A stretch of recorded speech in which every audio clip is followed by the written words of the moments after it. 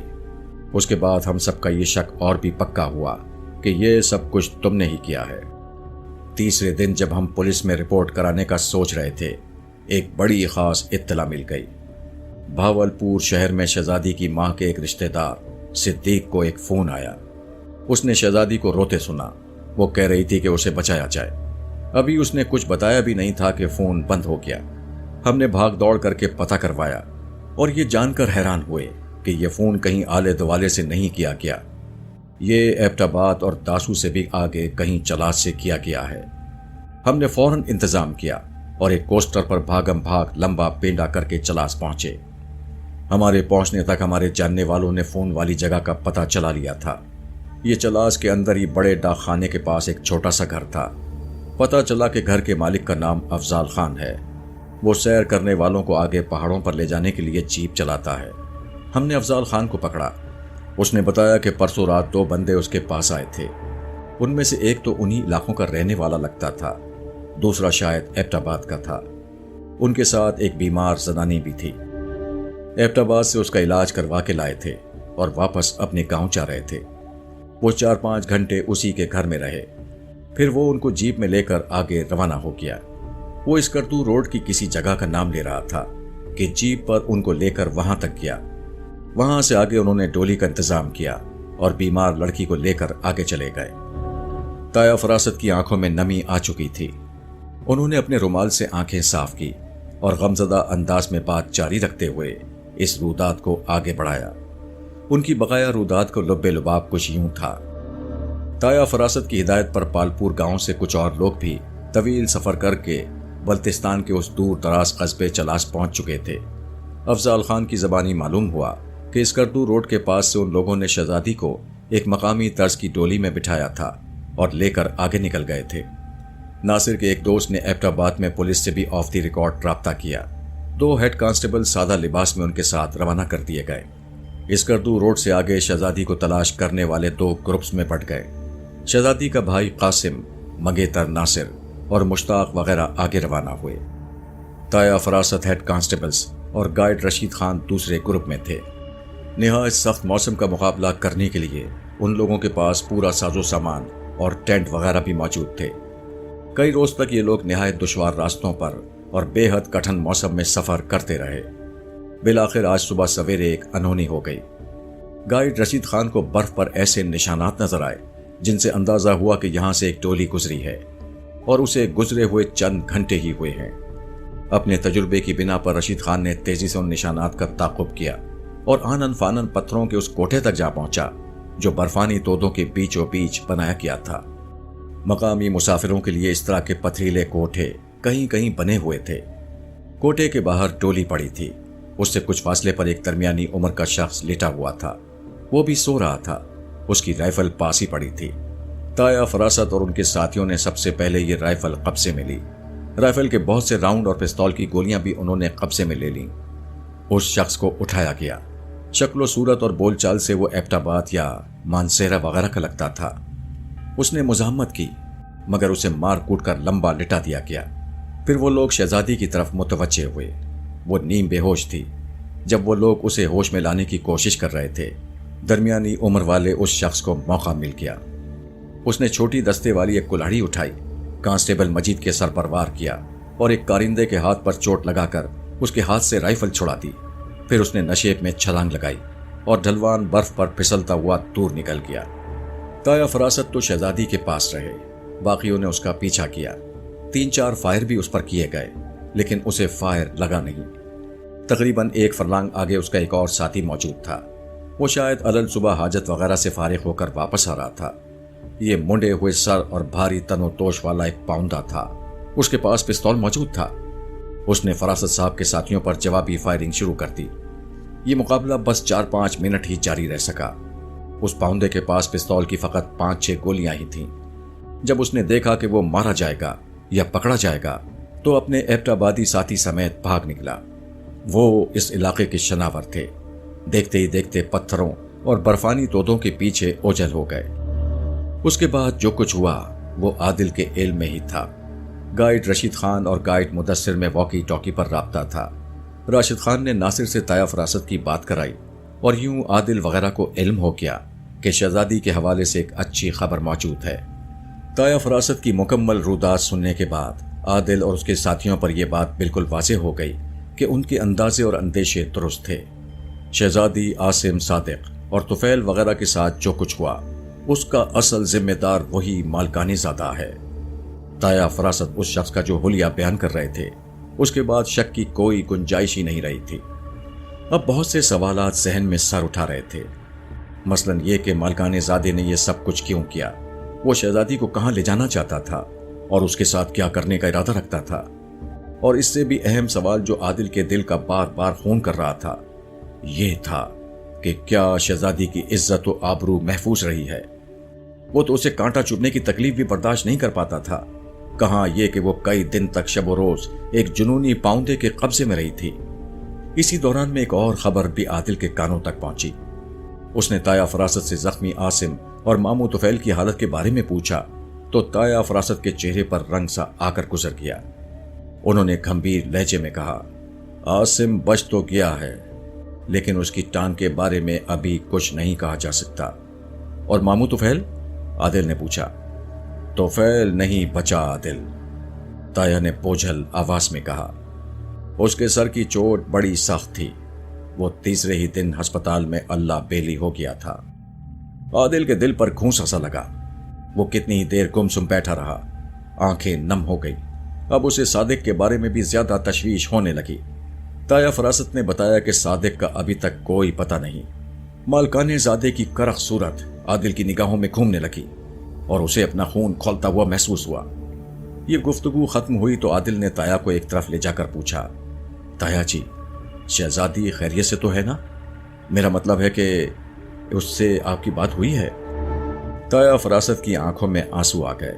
انہوں نے دونوں ہاتھ جوڑ کر آسمان کی طرف دیکھا اور بولے، میرے سونے رب کا لاکھ لاکھ شکر ہے، اس نے میری دھی رانی کی لاج رکھی ہے، اس نے مجھے سب کچھ بتایا ہے، کوئی گل بھی نہیں چھپائی مجھ سے۔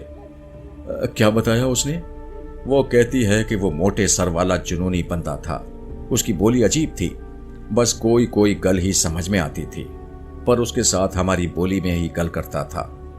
موٹے سر والا کہتا تھا کہ اس کا بھتیجا قتل ہوا ہے، اس کو پہاڑ سے گرا کر مارا گیا ہے، وہ جب تک اس کا بدلہ نہیں لے گا اس کو چین نہیں آئے گا۔